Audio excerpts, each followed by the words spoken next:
Well, hey everyone, my name is Nathan Jones, and if you're new here, welcome. I like to talk about all things movies, specifically Blu-rays, and welcome to the Film Journeys with Nathan Jones. This is week 38, so I've been doing this consecutively. Well, I've been skipping some weeks here and there and consolidating, but I've been talking about all of the things that I have been consuming, whether that's TV series, movies, and even books, if you will, and also a couple of records here and there.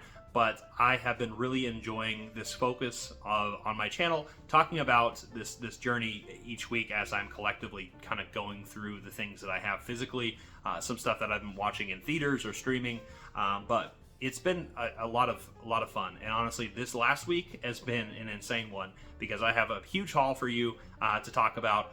One from Hamilton Books, a couple A24 films, a 4K, a Douglas Sirk film to talk about, and then I also have a lot of movies to cover. Speaking of Douglas Sirk, I watched a lot of the Douglas Sirk films. I actually watched all the ones that I had up until the one that I'm going to showcase to you because I haven't seen that one yet.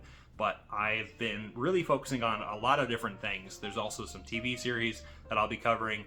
But besides that, I would love to know, before we jump into all of this, what have you been watching? What have you been picking up for the past week? I would love to know in the comment section down below what you have been watching for the week, because there's a lot of things going on right now in physical media, streaming, movies, TV, all you know, you name it. But besides that, I do want to kind of cover something real quick. I actually posted on my community page that this is actually coming out a little bit later than usual, and that is mainly because I had such a crazy Sunday.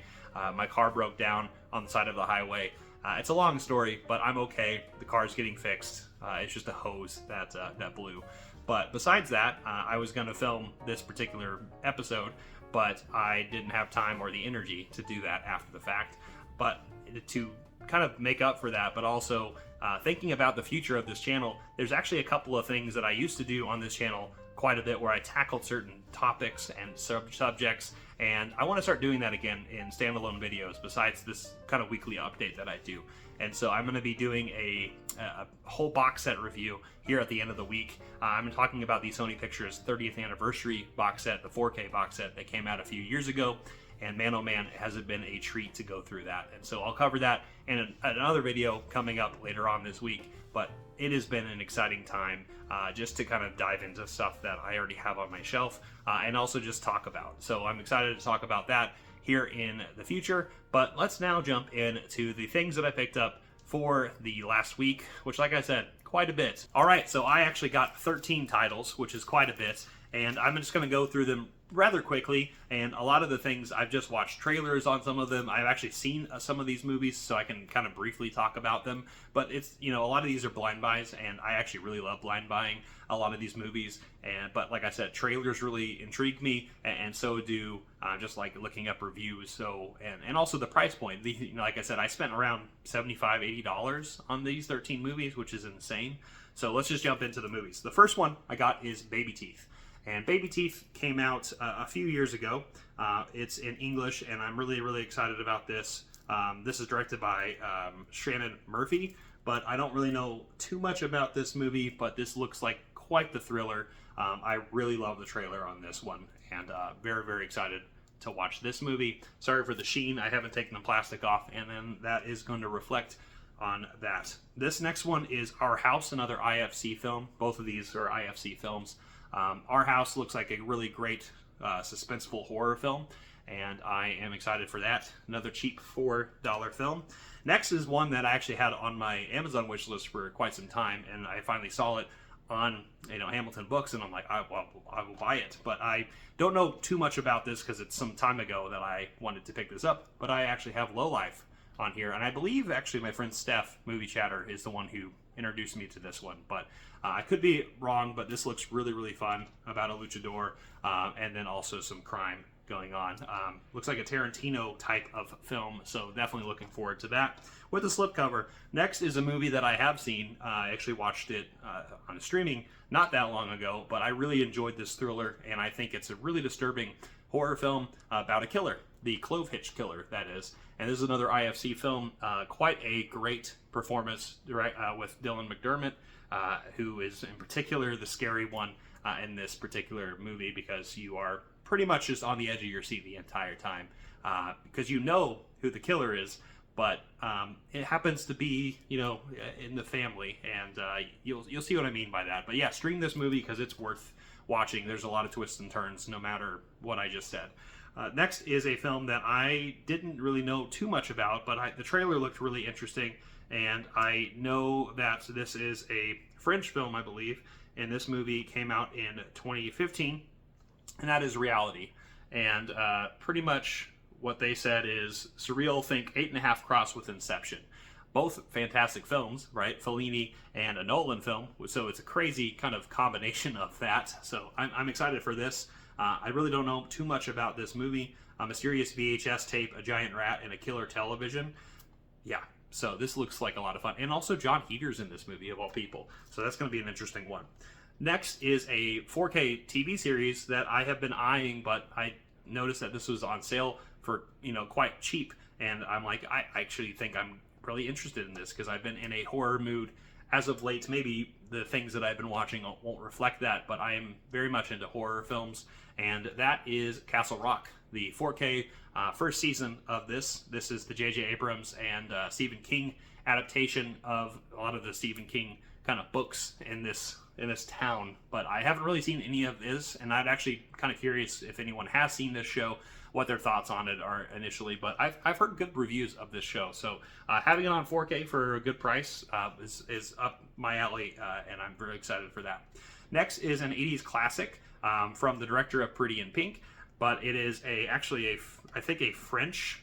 It's an American and French. So I think it was a Canadian release that this came out in, but it's a steelbook of some kind of wonderful one that I've been eyeing for some time now. I got it for a really good price, but like I said, it's got the English and French in here, so there's kind of a combination there. But yeah, just excited to have this. I'm not super into steelbooks, but regardless, this is a movie that I've been wanting to watch for some time.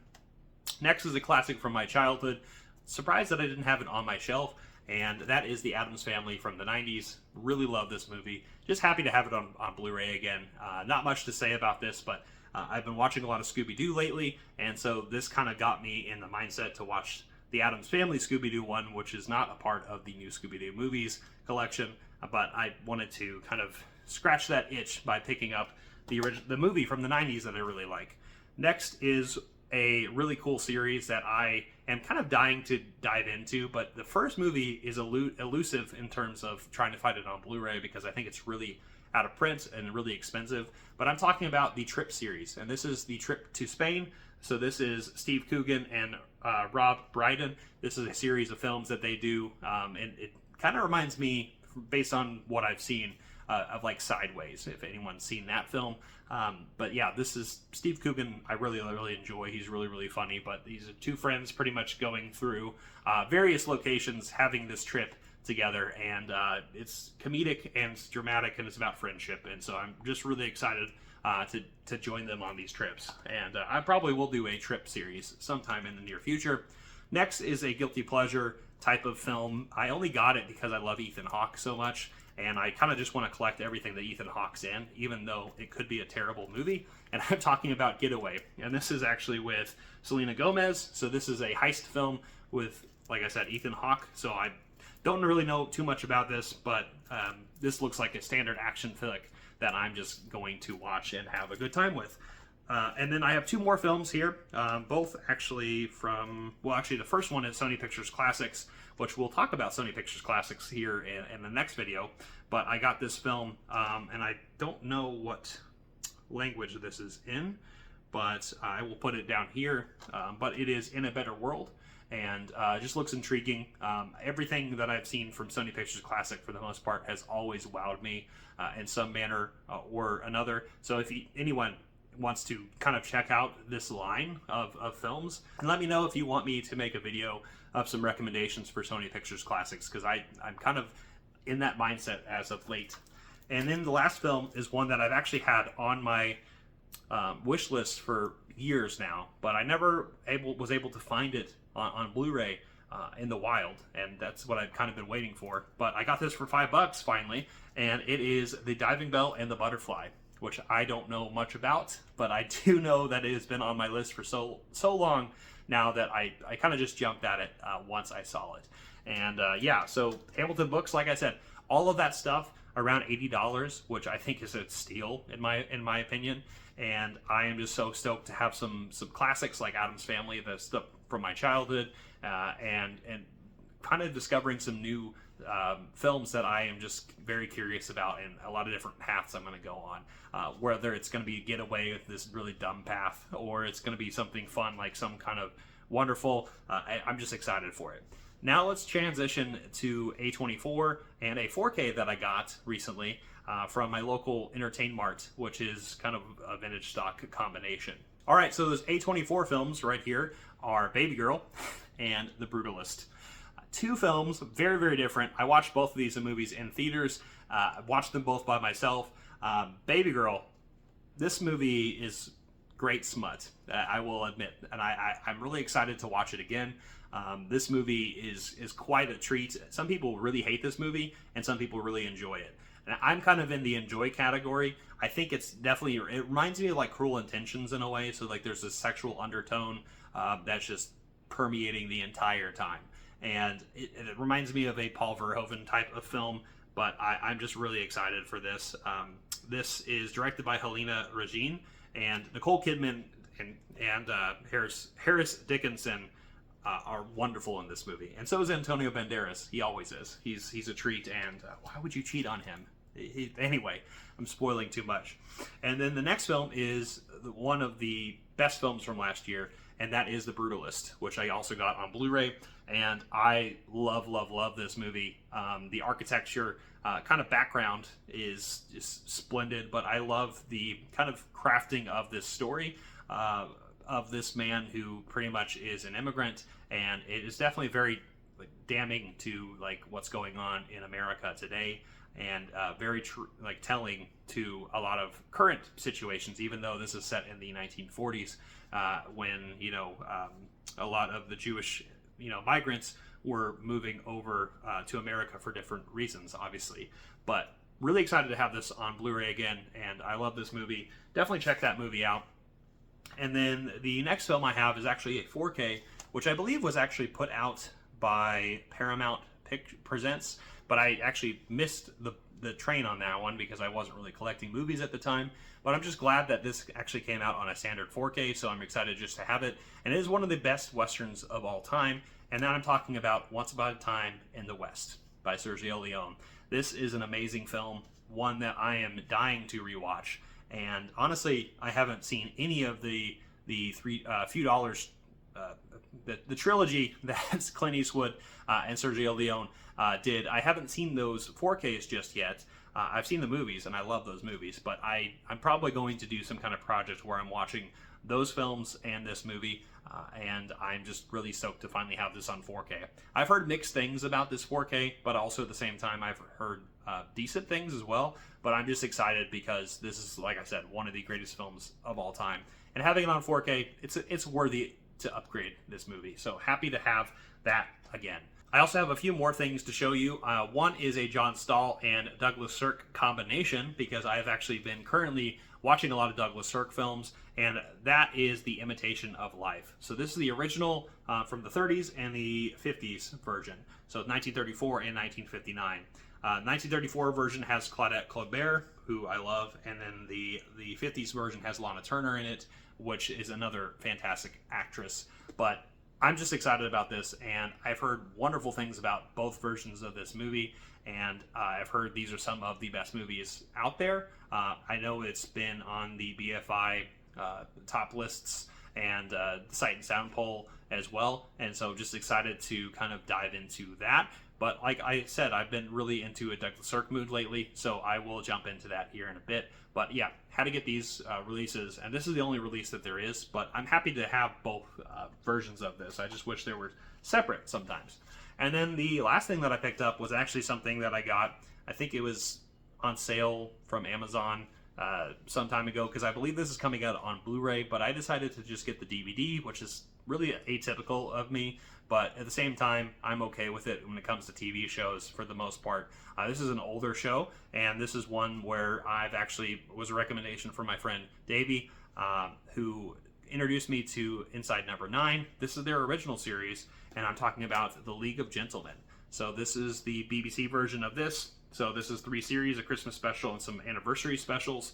But it is Steve Pemberton and Reese Shearsmith.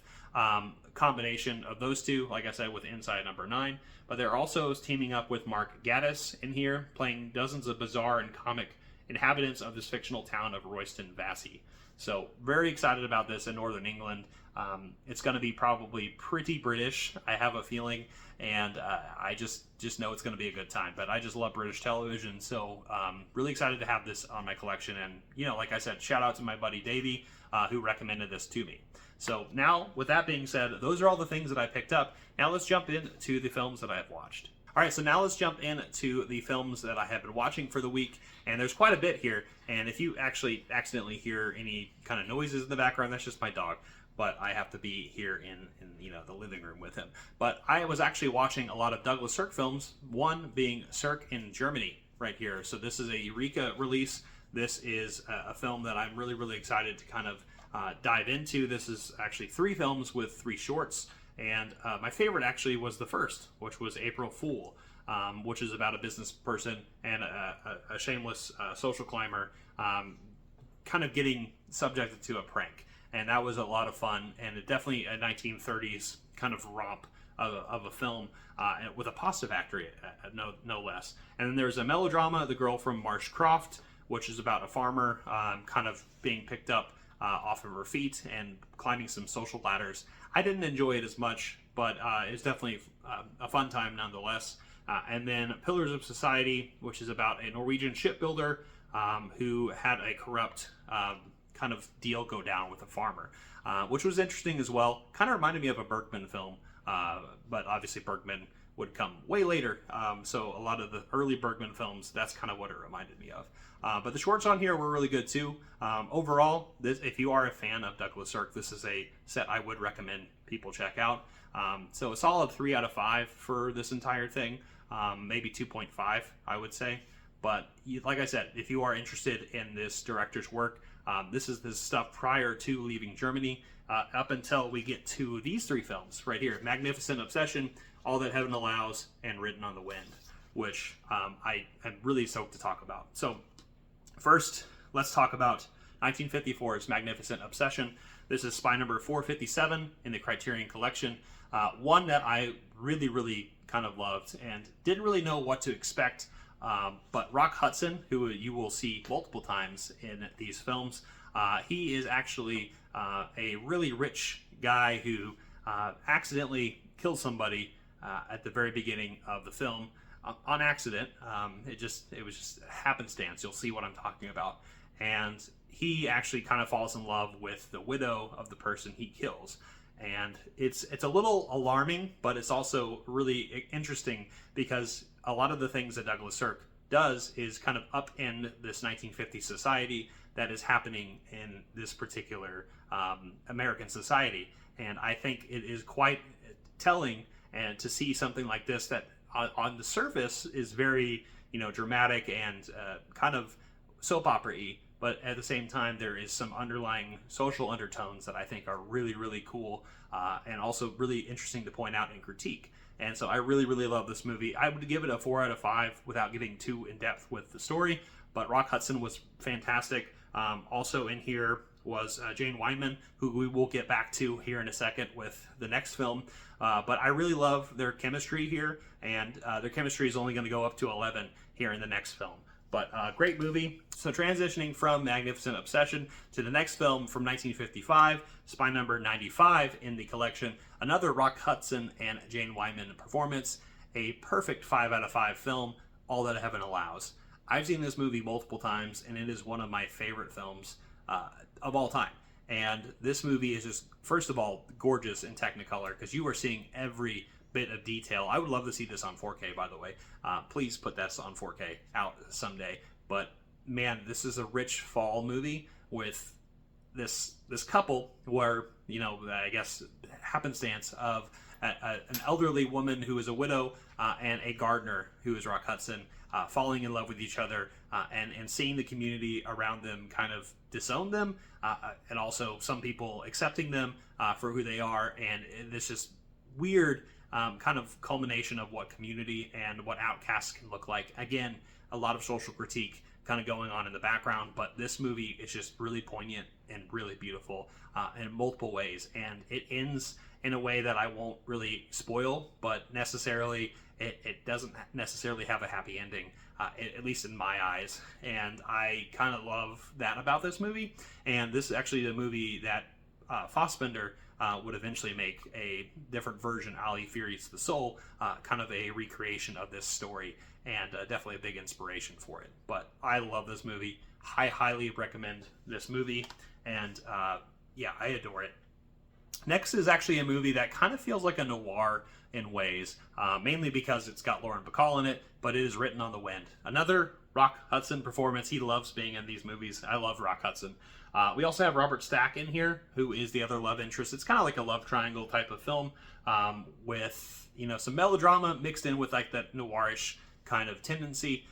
This movie is actually the one that probably impressed me the least. Unfortunately, it's one that I enjoyed, and I really enjoyed kind of the technicolor aspects and that Douglas Sirk would already kind of put forth with the previous films. But at the same time, I wasn't just wasn't as interested in this kind of angsty psychosexual type of relationship that they were all having. Although the performances are stunning, and again, I'm in comparison mode, so on its own, it's a great movie. It's a solid 3.5 out of 5 movie that I definitely need to probably revisit, and one that I'm excited to kind of delve into further.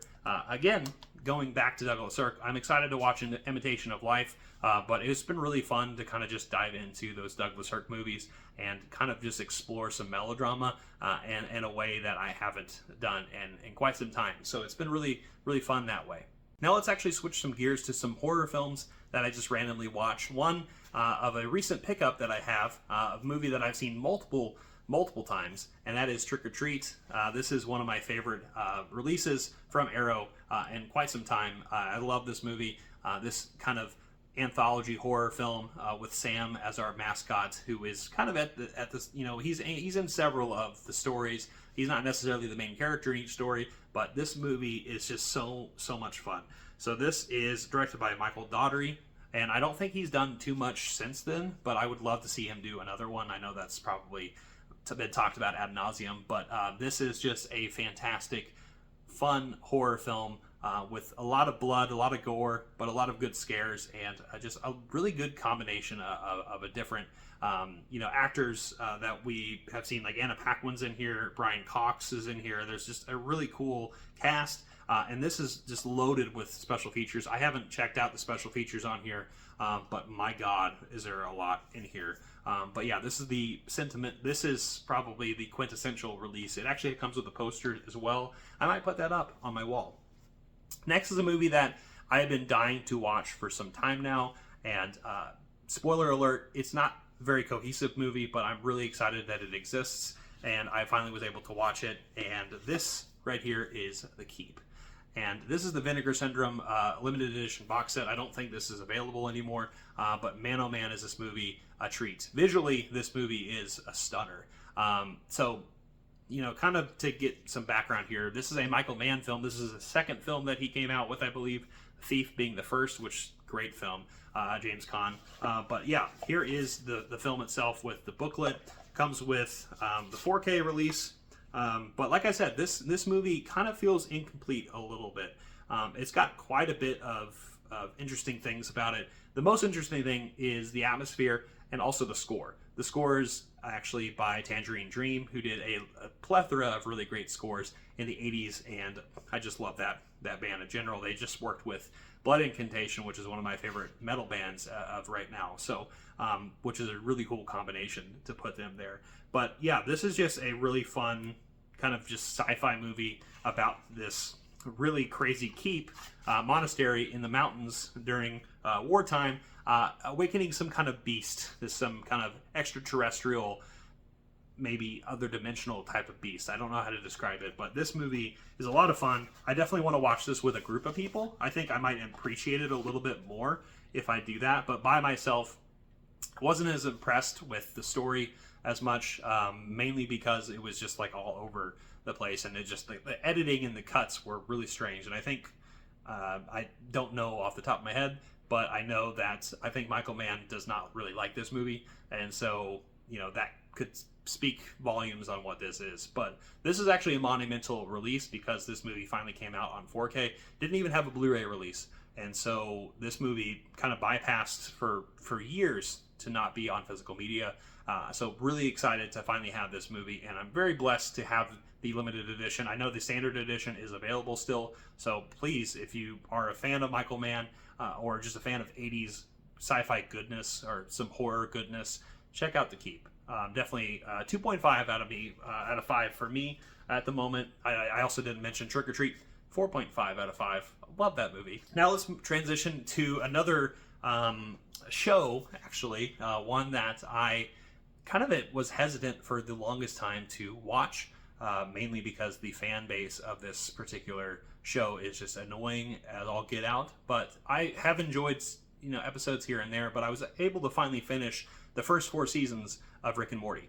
And Rick and Morty is actually, like I said, kind of controversial with Justin Roiland not being the greatest person, nor Dan Harmon, but although I like Dan Harmon's works with like Community and whatnot. But man, oh man, are the first 4 seasons in this particular just a treat and super chaotic and fun.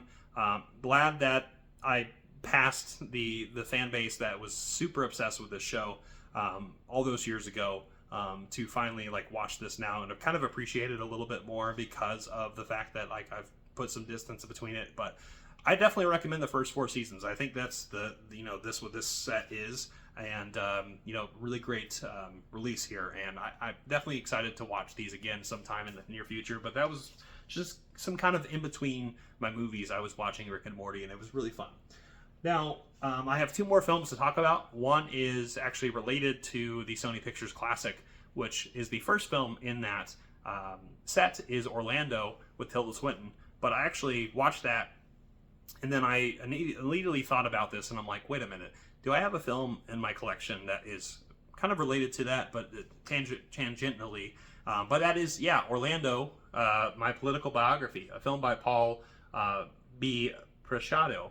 This is a French film about transgenderism and the various people who are playing this character of Orlando, which we'll cover more about Orlando, in the Sony Pictures Classic release. But this is actually a story based on Virginia Woolf's novel Orlando, and is really, really interesting because Orlando is about this kind of this gender turnaround kind of pivot of a story where I think in the original story, at least from my recollection of the Tilda Swinton version, is where we have a young prince or a young debutante or somebody who's in a higher class, but very feminine qualities to them, but is a male, if you will, and eventually kind of transitions to a female. And it's subtle, but it makes sense in the story, and it also makes it really unique to that character. And also, without getting into territory of what makes sense, if you will, that person just lives for hundreds and hundreds of years. It's a really great story, and we'll get into that. But that being said, that background, kind of that transition between that dance between male and female. That is that's at the heart of this particular almost documentary, if you will. So this is actually an academic, like I said, the director is an academic virtuoso turned filmmaker.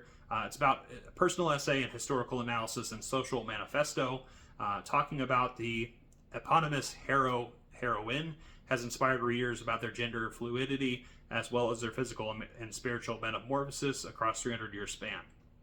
So there's actually a diverse group of 20 trans and non-binary people in this particular film. kind of just expressing themselves through the lens of Orlando, that character, Virginia Woolf's novel. And it's just really enthralling. And if you're a theater kid, which I was not, this movie is probably right up your alley. But this movie is definitely one that I think challenged conventional notions, and I think it's really interesting to watch, and also just in general, I think is a treat to check out. Necessarily, I don't know if you need to own it, but definitely watch it on like the Criterion channel or pick the Sun up, and definitely do yourself a favor. This movie is a solid 3.5 out of 5.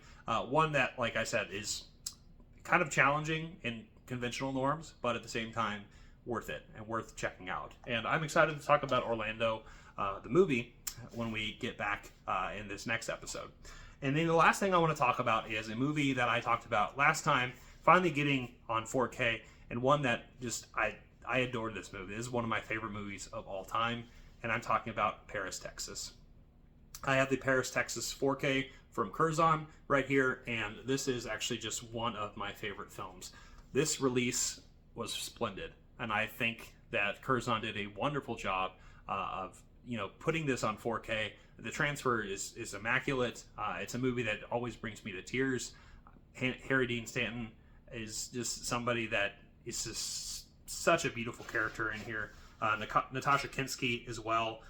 Just everybody involved in this movie is just it's beautiful cinema. It's one of the best American films, if you will, because Wim Wenders is German.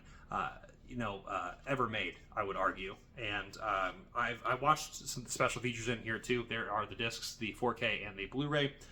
The Blu-ray, I believe, has the special features on it. But I cannot sing about this movie enough. If you've not seen Paris, Texas, this is one of the best films ever made.